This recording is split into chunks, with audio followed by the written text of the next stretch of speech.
The Coptic Orthodox Church was started by St. Mark the Apostle in the year 57 AD. Since then it has been the head cornerstone of the entire Christian world. This great church is embedded in history more than any other Christian institution. This documentary will take a look at one of the leading personalities in all of Christianity, Pope Cyril VI, and why he answered the calling.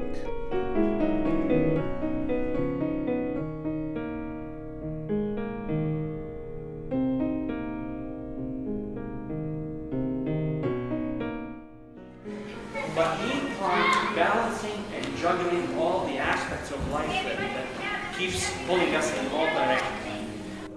If I ask you, is every day the same? You will say, no, it's not. Every action that he did, every encounter that he had, every miracle that he performed was based on his mission. Cyril VI prayed 12,000 masses. Exactly 12,000? Approximately. Yes. 35 years since he became a monk until he departed. You do the math, and every day pray the mass, you come up with approximately 12,000. His mission in life was clear. He was never distracted. Even his social life, which meant his relationship with the government, he maintained his duty and responsibility as a pope of the Copts, but never lost track of his spirituality and the mission of his life.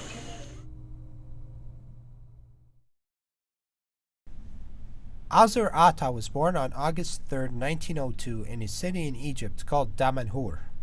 He was born into a Christian family who loved him more than themselves and raised him to fear God, but only to a certain point, which did not include Azur becoming a monk when he quit his well-paid job in June of 1927. He actually just disappeared, and the family went looking for him. But they kind of knew that they would find him in a monastery because he used to visit monasteries a lot. And indeed, they found him in a monastery, and the abbot told him that he is going to become a monk and that there is nothing they can do about it. So they accepted it in the end. They wanted him to get married, but God had other plans for him. Azur's hunger for God and solitude was very obvious in his behavior before he became a monk. 6 years before actually going to the monastery, he started practicing the ascetic life and like sleeping on the floor without a mattress and eating very little. So he lived like a monastic for 6 years to prepare himself for life in the monastery. Now, why did Azur become a monk? I guess he loved the solitary life. After just 4 months of looking after the monks in the El Baramuz monastery in the Shahid Desert region, Azur Ata finally achieved his lifelong dream by being ordained a monk. He was given the name Mina after a famous Egyptian saint on November 25th, 1928. 2 years later, he became a priest. After several years into monkhood, Father Mina was not finished. He decided to revive Saint Mina's memory by building a church in his name in Cairo. He was the first one to build a church in the saint's honor in over 1,000 years. However, the self-neglected and ambitious priest did not want anyone to hold him in high regard when he was nominated as one of the top 3 nominees for the Coptic Orthodox papacy. Pope Cyril never wanted to be a pope. He just wished to continue living as a monk. The St. Athanasius Cathedral nominated him along with 2 bishops for the Coptic papacy election. And after Holy Mass on Sunday, April 19, 1959, Father Mina was elected the 116th Pope of Alexandria, when a child drew his name out of the envelope. إرادة السماء لأنه كان بيعمل معجزات ويساعد الناس كتير ويشفي الناس وكان الناس تملي كلها معاه، فاختاروا ربنا ان هو يبقى بطرك. Was called by God. He got the calling.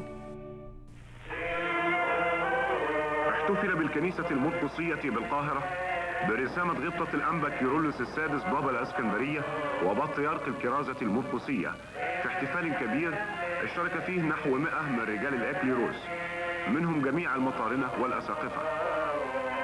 وقد خرج موكب البطريرك الجديد من القصر البطريركي إلى الكنيسة التي كان بابها مغلقا حسب التقاليد، ليفتحه البطريرك بقوله: افتحوا لي أبواب البر.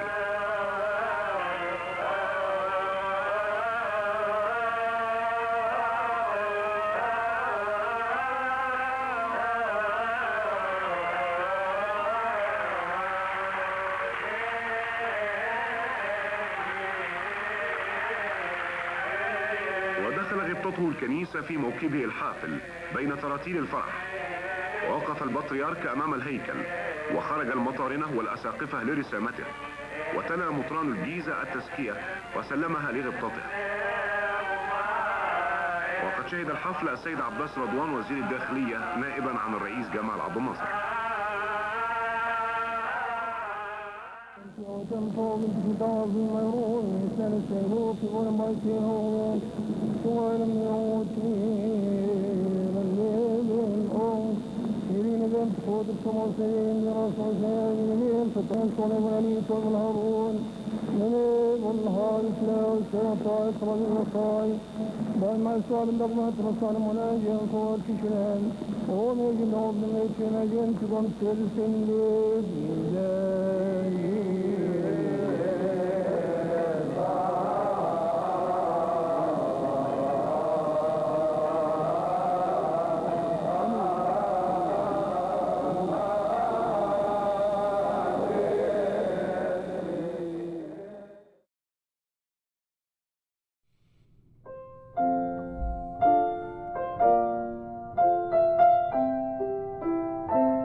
President Abdel Nasser is well known to be a very firm person, very aggressive person, and you would be amazed why would a pope whose main job is to pray would get along with a president of that nature. They loved each other. President Nasser revered Pope Cyrillus very much, and there's a story that he prayed for him on several occasions when he needed God's intervention. He actually confided in Pope Cyril VI and told him that when he made it known that he donated 100,000 Egyptian pounds towards the building of the cathedral, he did receive death threats.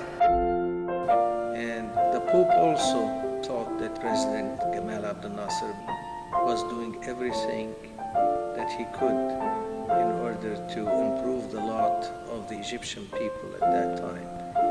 And he prayed for him from his heart, and the two had a wonderful relationship throughout their life together.